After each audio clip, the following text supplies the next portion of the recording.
राधा जी ने श्री कृष्ण से एक बार प्रश्न किया कि कृष्ण, तुम इतने अच्छे से सभी मटकियाँ फोड़ देते हो। जब भी तुम कोई प्रतियोगिता मटकी तोड़ के लेते हो उसमें सफल हो जाते हो, क्या तुम्हें कभी असफलता का भय नहीं हुआ? तब श्री कृष्ण कहते हैं कि प्रतियोगिता में सफलता और असफलता दोनों ही होती है। मैं जिस तरह से सफलता को आनंद से जीता हूँ उसी तरह से असफलता को भी स्वीकार करता हूँ। मैं कभी ये नहीं सोचता हूँ कि मैं प्रतियोगिता में असफल हो जाऊँगा। मैं सिर्फ उस प्रतियोगिता का आनंद लेता हूँ और आनंद के साथ अगर कोई कार्य किया जाए तो अवश्य ही उसमें आपको सफलता मिले ना मिले, परंतु हृदय में एक प्यारी सी खुशी का अनुभव ज़रूर होगा। तब राधा जी कहती हैं कि कृष्ण, कभी ऐसा हुआ है कि तुम्हें किसी प्रतियोगिता से भय लगा हो? तब श्री कृष्ण कहते हैं कि नहीं दादा, मुझे कभी किसी प्रतियोगिता से भय नहीं लगा, क्योंकि मैं कभी ये सोच के प्रतियोगिता में भाग नहीं लेता हूँ कि मैं अनुत्तीर्ण हो जाऊँगा या फिर मैं अपनी प्रतियोगिता को जीत नहीं पाऊँगा तो मुझे अच्छा नहीं लगेगा। ऐसा विचार कभी मेरे मन में नहीं आया। मेरे मन में सिर्फ ये रहता है कि मैं प्रतियोगिता में भाग लूँ। इस प्रतियोगिता का परिणाम जो हो वो समय ही बताएगा, बस मैं अपना कर्म अच्छे से करूँ। तब राधा जी पुनः एक प्रश्न करती हैं कि कृष्ण, एक बात बताओ, अगर जैसे कि किसी प्रतियोगिता में आपको पता है कि आप अनुत्तीर्ण हो जाओगे, क्या उसके पश्चात भी प्रतियोगिता में भाग लोगे? तब श्री कृष्ण कहते हैं कि बिना कर्म किए कभी परिणाम नहीं आता है।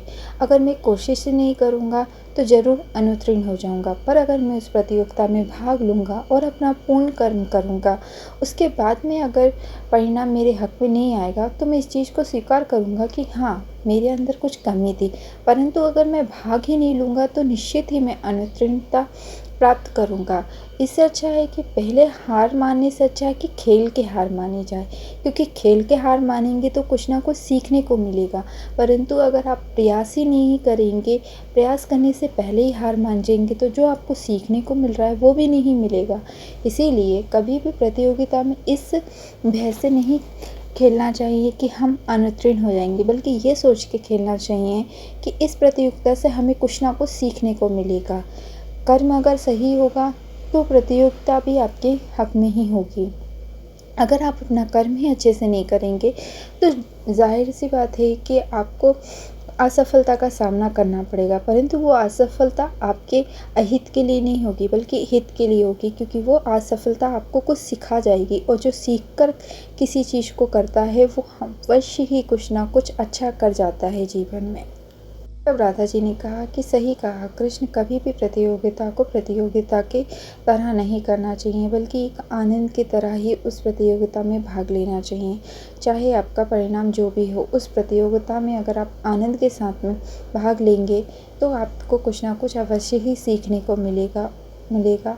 इसीलिए मैं भी हर प्रतियोगिता में अब आज से भाग लूँगी। मैं कभी इस भय से नहीं पीछे हटूँगी कि मैं हार जाऊँगी, बल्कि मैं अपना पूर्ण कर्म करूँगी। परिणाम चाहे जो हो, पर मैं अपना कर्तव्य पूरी तरह से निष्ठा से करूँगी।